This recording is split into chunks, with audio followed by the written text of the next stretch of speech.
Hi, I'm Lisa Evers. We're kicking off tonight's special episode with highlights from our NYCHA Town Hall. Residents were dealing with lead and mold in their apartments and no heat in the winter. So we brought in hip-hop superstar Ja Rule to help get some answers. Speaking from hip-hop standpoint, we come from this. You know, we come from the bottom. I was raised public housing. You know, my mom works 2-3 jobs to try to feed us, and you know, I'm really upset at the fact that we're even all here right now, talking about heat. Something so simple. I mean, it's a human right to have heat in your building that you live in. At 2 months old, baby Caden was hospitalized in the NICU because he had pneumonia. And how is the baby doing, your son doing right now? The baby is doing absolutely fine. Still going through, thank you. Still going through a couple of tests. All right, well, we're going to continue to pray for baby Caden and for your other kids. And the heat did come back on. The heat did come back on the next day after we had an interview. All right, well, we're going to continue to pray for your family. Panel, let me ask you, Ja Rule, what do you think about that? I want to say this because, you know, the government in our country, unfortunately, they only understand one thing: money. So you got to hit them in their pocket too. So I don't know. Do we have any lawyers here? Because what I would say to do is everybody get these test kits. Who's ever having these issues, get your test kits, test your apartments for lead, go to the doctor, see if you have any health issues from this lead, and start a class action lawsuit and sue the, you know what I'm saying, out of these people. Because y'all shouldn't be going through this. I'm getting sued right now for like $100 million for something that's way less than what y'all are going through. Trust me, y'all should be absolutely putting your voices to work and hitting their pockets. Richie, let me ask you about the Ja Rule's idea of a class action lawsuit. What do you say to that? I agree. I mean, we had the Campaign for Fiscal Equity, where you had parents sue the state for defunding public education. The residents of public housing should sue the city, the state, and the federal government for disinvesting from public housing, because the government is the worst slumlord in the United States. And then one more thing. Say that again, please. I'm sorry? You say it again? The government? The government is the worst slumlord in the city, state, and federal government. And also, if you want to run the housing authority, you probably should live there so that you get a glimpse of the slum. Yes! All right. And I have a sense. Kind of like if you run the MTA, you should take the subway or the bus, I think so. Right? What do you think, Ja Rule, about that idea? The chairman of the NYCHA should live in NYCHA. Well, okay. I agree. Michael Blake, stand up, please, and tell everybody, Assemblymember Michael Blake here from the Bronx, what can you offer to people as solutions or ways to move forward so we're not having the same town hall 6 months from now or next year? Well, we know too often that when people live in public housing and on particular zip codes, they don't get the respect that we deserve. And your block should not block your blessing. Your zip code should not deny your destiny. That's what we always say. So to Ja Rule and others, there is a group that is in the process of working on a class action suit right now. If you want to engage with individuals, Housing Rights Initiative, Aaron Carr, they've been doing incredible work.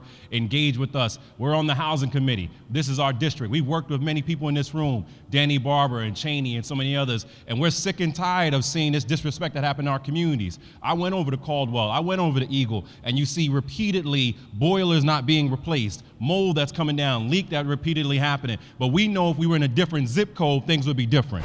There's a double standard. So normally when you have a complaint relating to city services, you could call 311. 311 refuses to take complaints about public housing. You have to go through the centralized call center, which is controlled by NYCHA. And then if you want to explain why that's significant, why they have to go through this separate number. Because the system is controlled by NYCHA. There's no independent system for submitting complaints about conditions in public housing.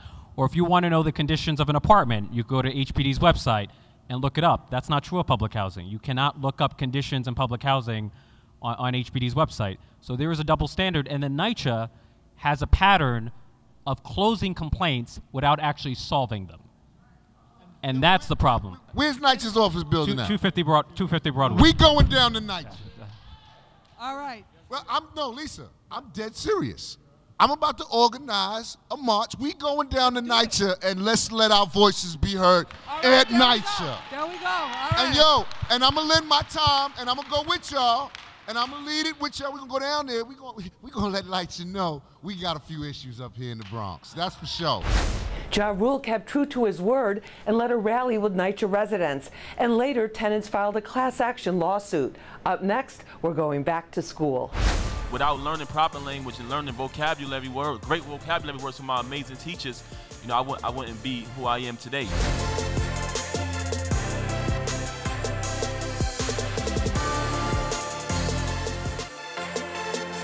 So what's going on with urban education? We wanted to find out. So we went to a school in Brownsville, Brooklyn with hip-hop star Papoose. Ms. Pitts, could I ask you to stand up for a second because I want to acknowledge you. This is Ms. Pitts. She's the principal of the school. And one of the things you said to me, let me put you over here so we can see. One of the things you said to me before the town hall that I thought was so amazing was how you're incentivizing education. So the kids see a direct connection between if they do well, if they show initiative, if they're motivated, like you have to do, every single one of our panelists and all the amazing people here in the audience, that they make that connection that they're going to get a reward, not when they're 18 or 21 or 35 or whatever, but right now. Tell us about that, how that's working.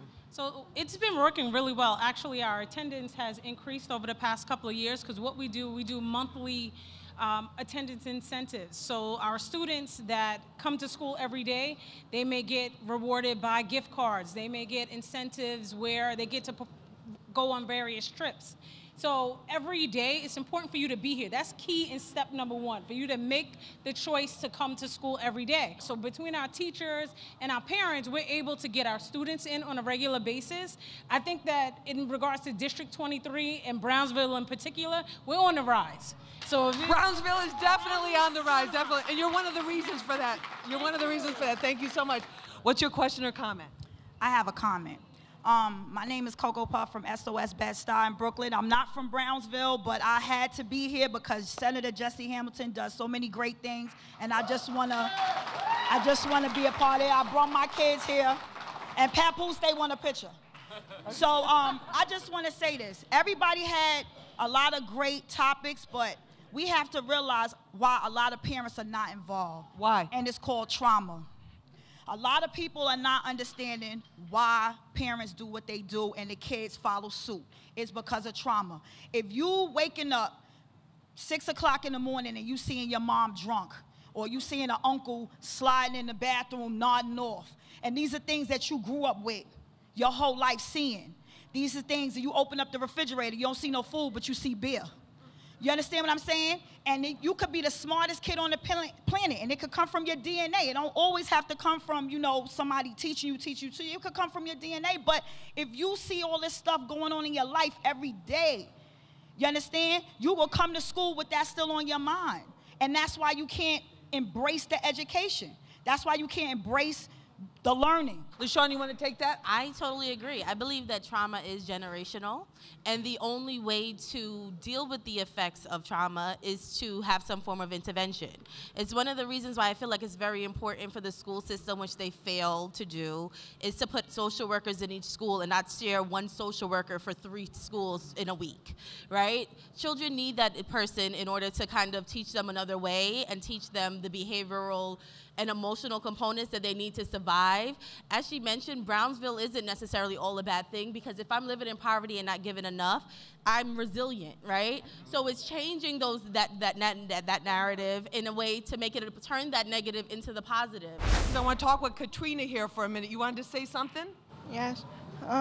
Being Miss Wheelchair in New York 2018, I'm working on a very important platform to bring self-advocacy into schools and make it an inclusive environment for students with disabilities, so that all students can interact with students without disabilities. And I want to celebrate disability awareness in all public schools. That is so awesome. I got the word master right here, Papoose. What about the power of language?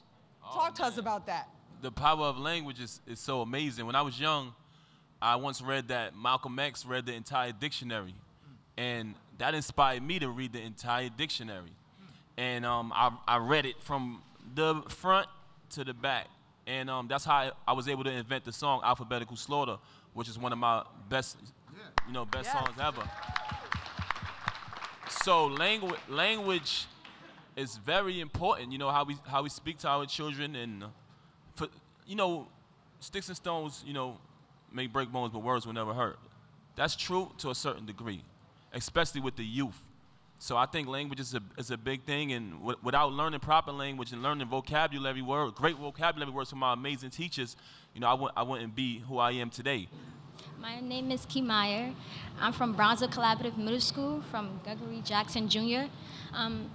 Despite the negativity, I want to bring the positivity in. We want that. That's great. So the positivity was when I was like young. I used to be, you know, like when she was young. I used to be like, oh, I'm still young, but younger. I used to be like the rough kid and wanted to do anything, and I wanted to listen. But when I got to Bronx Collaborative Middle School, it changed me. It made me feel like I wanted to be positive. We can change the world. I saw all the negativity, and when everybody would say Bronx is bad or Bronx is this, I wanted to change. So now that I'm graduating, I want to go in middle schools and elementary schools to help them, to show them that they have someone. They can be positive. They worth everything. That's beautiful. Thank you. What do you want people to understand about your generation? I want them to understand it's not all about fighting and going against each other. We should always come together and be like, we Bronzos, so we're supposed to stick together no matter how many times people put us down. So I want the younger youth to realize that we're all in this together. From Brooklyn, we go to Harlem. Up next, highlights from our Teen Summit Town Hall with Love and Hip Hop star Jaquae. At the end of the day, it's all about education, and you just gotta focus and not follow people and just be a leader.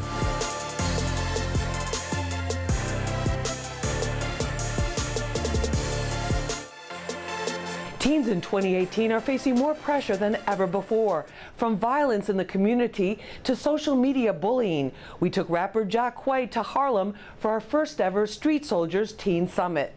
Jaquae, you came from Harlem. You grew up here.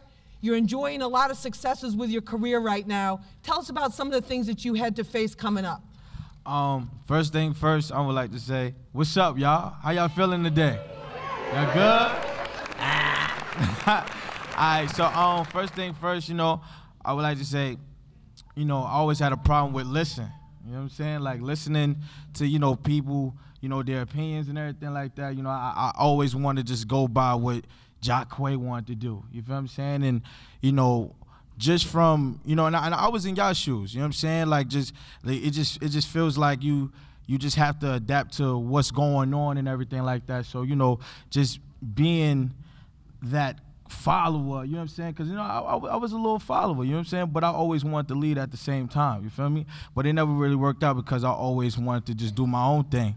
And by me just doing my own thing, of course, I kept running to a lot of brick walls and everything like that because I wasn't listening, you know? And then, you know, I just got tired of not listening and stuff like that. So, you know, I was like, let me just go ahead and just make different changes in my life by listening. And ever since I started listening, I graduated from high school, you know. That's great. Nah, I appreciate it. And now, you know what I'm saying, I'm on reality TV. I got me a record deal and all that. You know, I still sometimes I don't like to listen sometimes, but, you know, it reminds me, you know what I'm saying, like I really got to be on my, you know, P's and Q's and stuff like that. But, you know, that was like my challenges. But now everything is working out in my favor because I listened and I made sure that, you know, at the end of the day, it's all about education, and you just got to focus and not follow people and just be a leader. And be a leader. And speaking of leaders, New Paul, you're one of the student leaders with the anti-gun violence movement here in New York and also nationally.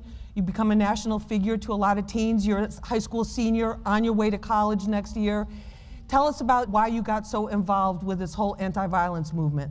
I come from, you know, the hood, and this is things that, you know, gun violence and just violence in general, those are things that we've had to face every single day. And when you speak about gun violence and things that goes on into our communities, one thing that I like to say is not only to address the root, the cause, but also to look at the underlying circumstances that led up to these. So, you know,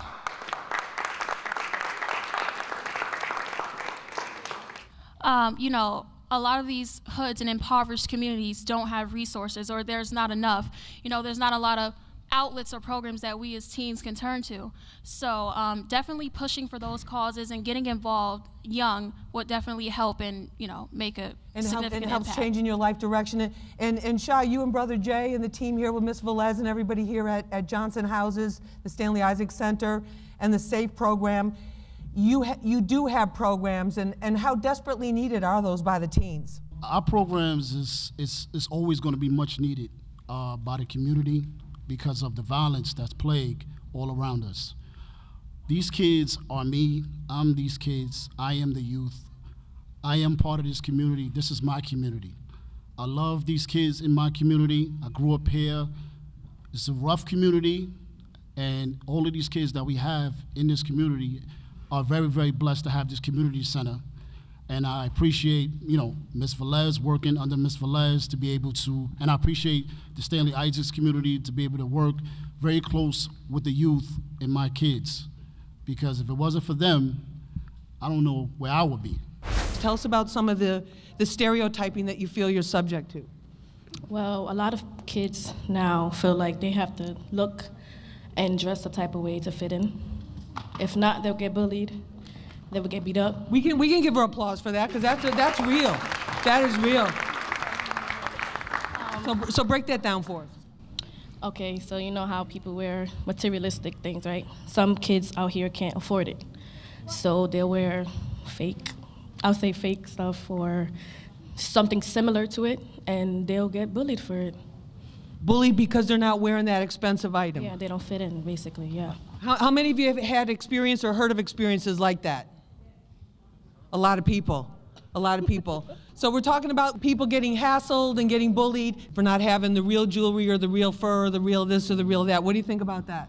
I think it's like a big stereotype in the African-American community because they want to look at us as lesser than, like they see us as middle class, not a higher class, and people get stereotyped every day about stuff like that. All right, excellent. And how do you deal with it? You just gotta, like, shrug it off, move on, don't worry about it, you gotta ignore. Other ways you could do it, just like, get a job, make money so you can get that type of stuff.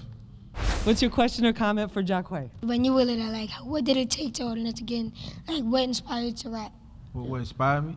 I would have to say, you know, growing up, I always wanted to be Michael Jackson. You know what I'm saying? Like, I was always the young one, you know what I mean, just putting a smile on my mother's face and my grandmother's face, and I just always wanted to entertain. That would really motivated me, and seeing them smile, that's why I was like, you know what? I'm going to stay focused on this right here. This is my passion. You want to spit a few bars right now? Okay. Okay, go ahead. All right, go ahead. Oh, you got the swag, too. Stay right here. Okay. I'm a kid in the PJs doing successful things, cause I'm ballin' like I'm Michael Jordan with his 6 rings. I'm chasing a dream, I do my thing, I maintain. I got an A chain, cause I'm M.O. Lane. Give me a pad and a pen, jewelry at the age of 10, cause I'm a prize winner, really a beginner. Haters be hating, cause they know they pretend I'm a #1 plug. Never sold drugs, cause I know I'm not a thug. I do the things I love, shoot far like I'm KD. Mama really made me, Pops really raised me, but they both really named me. Learn from the best, but my fears the rest. I'ma be the greatest, I'm never gonna be the less. Whoa! Whoa! Whoa! All right, whoa! Whoa!